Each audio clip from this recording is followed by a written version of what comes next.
Hello good morning students. आज अपना video में अपने धोरण 8 एनी अंदर स्वाध्याय पोथी नी अंदर लास्ट टाइम अपने लेसन नंबर 3 જોઈ રહ્યા હતા। Lesson number 3 what were you doing any अंदर अपने क्वेश्चन नंबर 1 થી 3 प्रश्न 1 થી 3 જોયા હતા।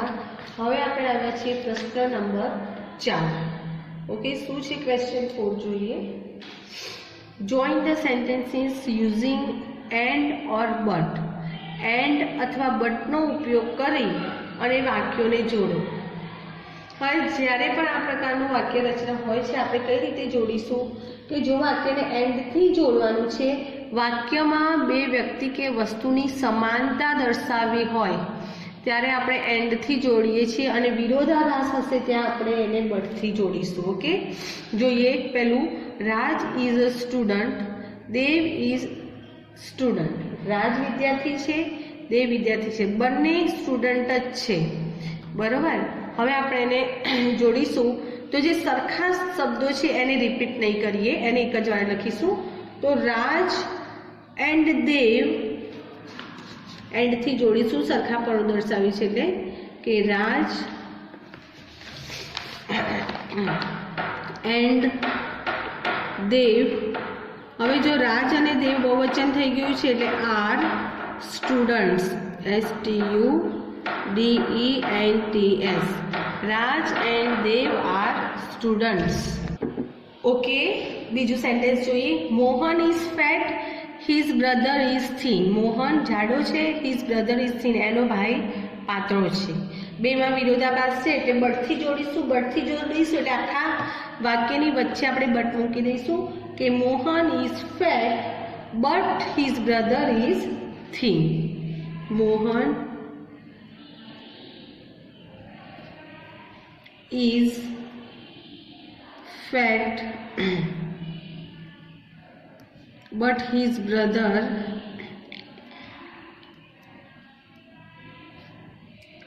is thin। ओके नेक्स्ट है Sanjay has a bicycle, Ajay has a bicycle. जो बंनेनी पासे बाइसिकल छे दर्शावे छे सरखापणुं छे। अलग शुं पड़े छे संजय एंड अजय तो आपणे बे लखीशुं के संजय एंड अजय एंड थी जोड़ीशुं संजय एंड अजय बहुवचन थयुं એટલે હેવ થઈ જશે હેવ બાઇસિકલ્સ। ओके नेक्स्ट है mister Vyas is rich, his neighbour is poor. जो बेमां विरोधाभास छे कि मिस्टर व्यास शुं छे रिच એટલે પૈસાવાળા છે, એમના નેબર शुं छे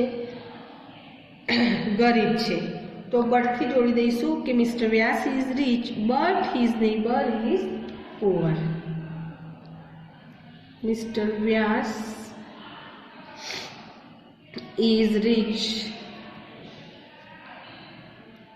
but his neighbor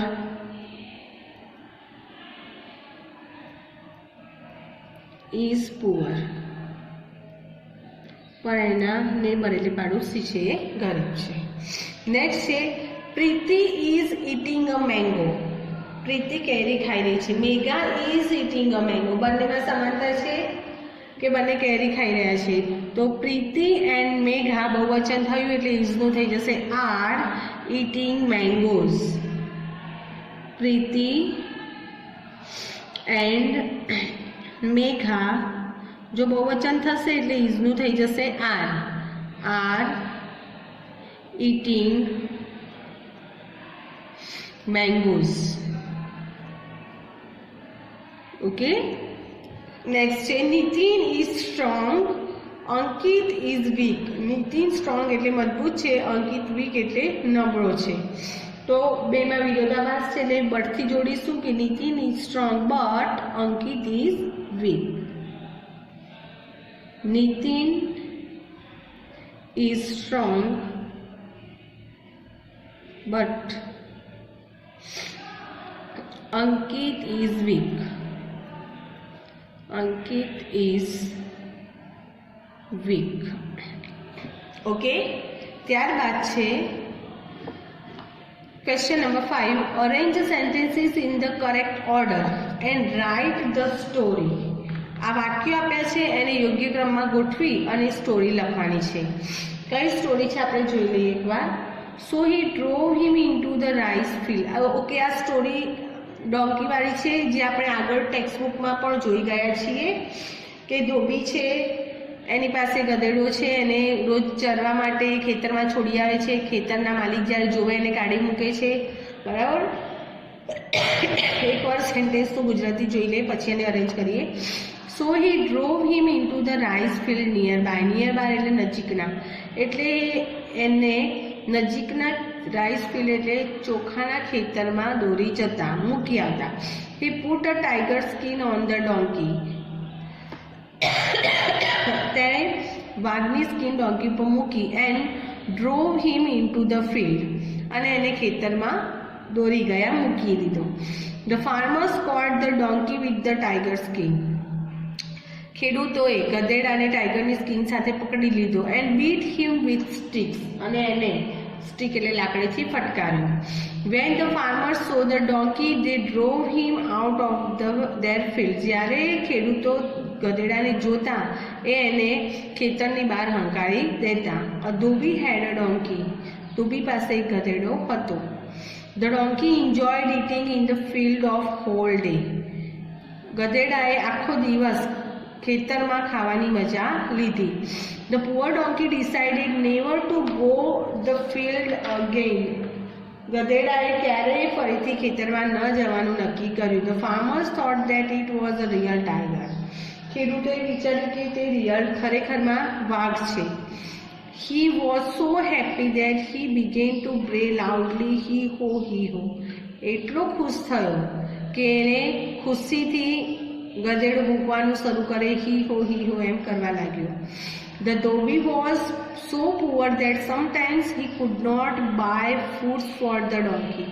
ધોબી એટલો ગરીબ હતો કે કેટલીક વાર એ ગધેડા માટે ખાવા માટે ખોરાક પણ લાવી શકતો નહીં. સો દે રેન અવે ફ્રોમ ધેર ફિલ્ડ્સ. તેથી તેઓ તેમના ખેતરોમાંથી ભાગી ગયા. અહીંયા તેનો અર્થ થશે ખેડૂતો. One day the dhobi thought of a plan. એક દિવસ ધોબીએ એક પ્લાન વિચાર્યો. હવે આપણે ગોઠવીએ તો સૌથી પહેલાં લખીશું અ ધોબી હેડ અ ડોંકી. અ ધોબી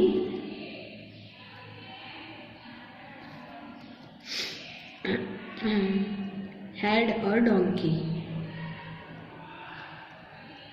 ધોબી પાસે એક ગધેડો હતો. ત્યારબાદ શું કરતો, એટલો પુઅર હતો કે એની પાસે એને ખવડાવવા પણ પૈસા નહોતા. કે the dhobi was so poor that, એ સેન્ટેન્સ લખીશું કે the Dhobi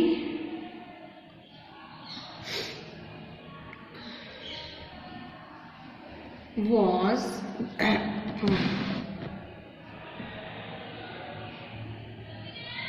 so poor that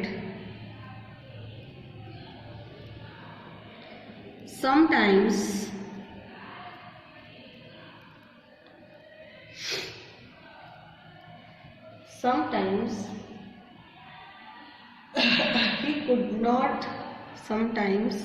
he could not buy food. He could not buy food for the donkey.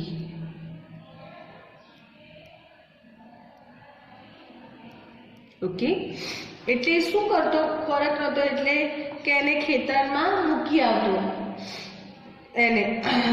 So he drove him into the rice field nearby. So he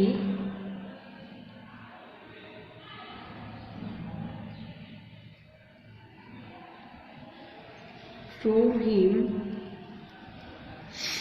into the rice field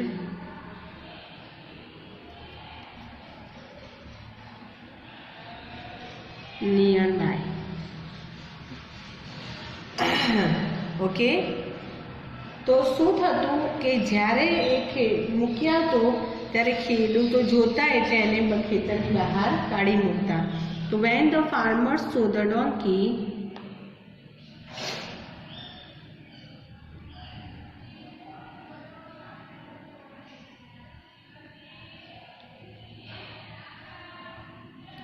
donkey, they drove him out of their fields. They drove him out of their fields.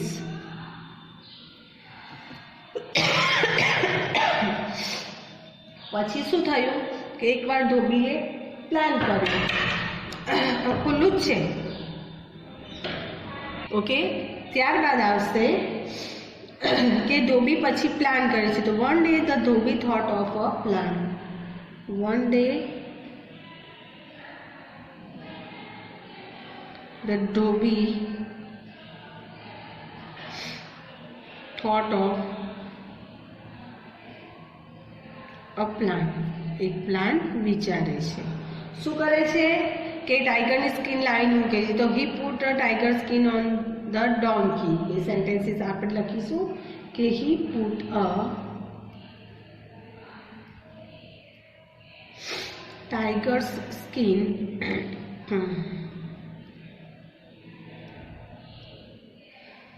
on the donkey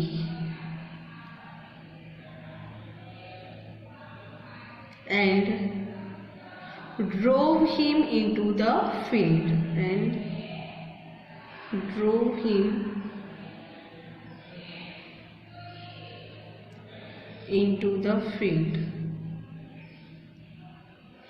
અને ખેતરમાં દોરી જાય છે. Okay. ત્યારબાદ શું થાય છે, જ્યારે એને ટાઈગરની સ્કિન મૂકે છે એટલે ખેડૂતો શું વિચારે છે કે રિયલમાં ટાઈગર છે. તો the farmers thought that it was a real tiger. હવે લખીશું કે the farmers thought that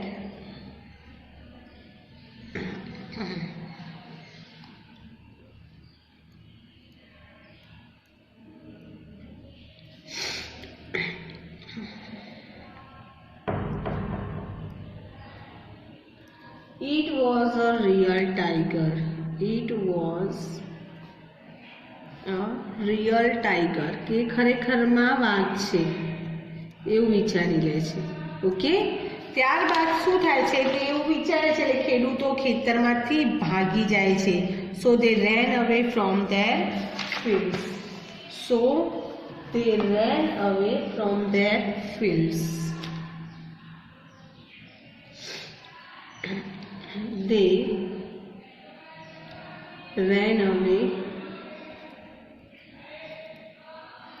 from their fields.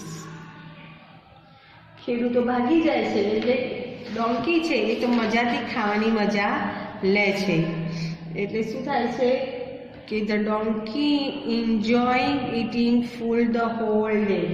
આખો દિવસ એ ખેતરમાં ચરે છે અને ખાવાની મજા લે છે. The donkey enjoyed eating.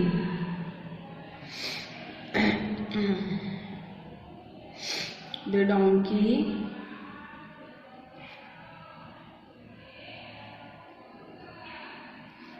enjoyed eating.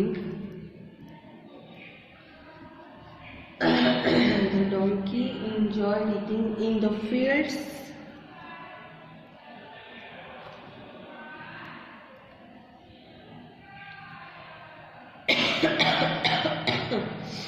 the whole day.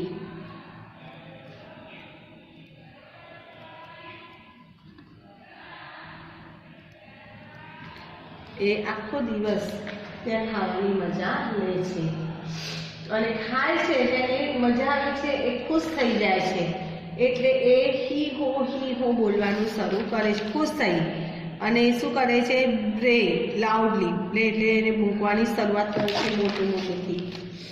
He was so happy that શું થાય છે he was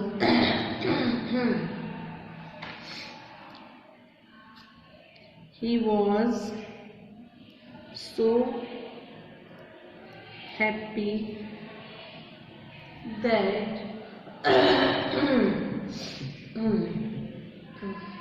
he began to bray loudly. He began to bray loudly,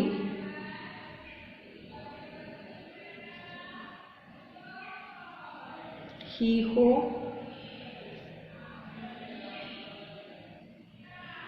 he-ho, he-ho, he-ho કરી અને બૂમ પાડવાની શરૂઆત કરે છે. ઓકે, ત્યારબાદ શું થાય છે કે એની બૂમ સાંભળી અને બધા જે ખેડૂતો હોય છે એને પકડે છે. ઓકે, એ શું થાય છે? પકડાઈ જાય છે. કે the farmers caught the donkey with tiger's skin and beat him.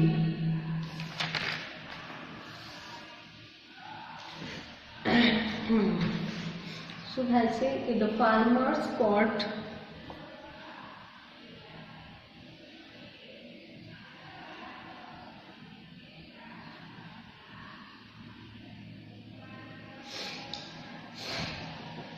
the donkey with the tiger's skin, caught the donkey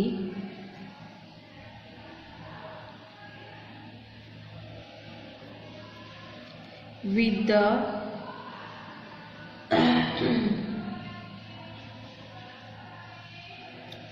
tiger's skin and beat him with sticks and beat him with sticks. લાકડીઓથી એને ફટકારે છે. Okay,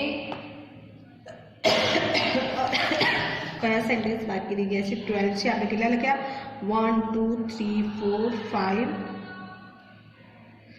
6 7 8 9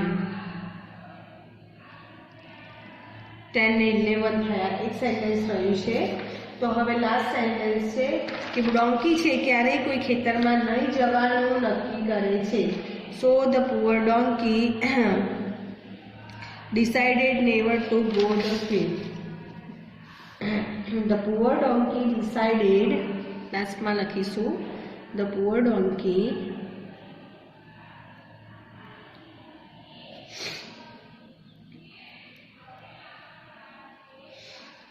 decided never to go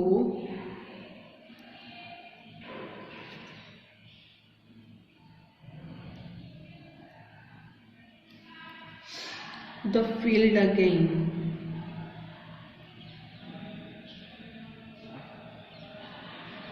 ફરીથી ક્યારે ખેતરમાં નહીં જવાનું નક્કી કરે છે. ઓકે, હવે જોઈએ આગળ. ક્વેશ્ચન નંબર 6, પ્રશ્ન નંબર 6 એ હવે આપણે આપણા નેક્સ્ટ વિડીયોમાં જોઈશું. ઓકે, ત્યાં સુધી થેન્ક યુ સ્ટુડન્ટ્સ.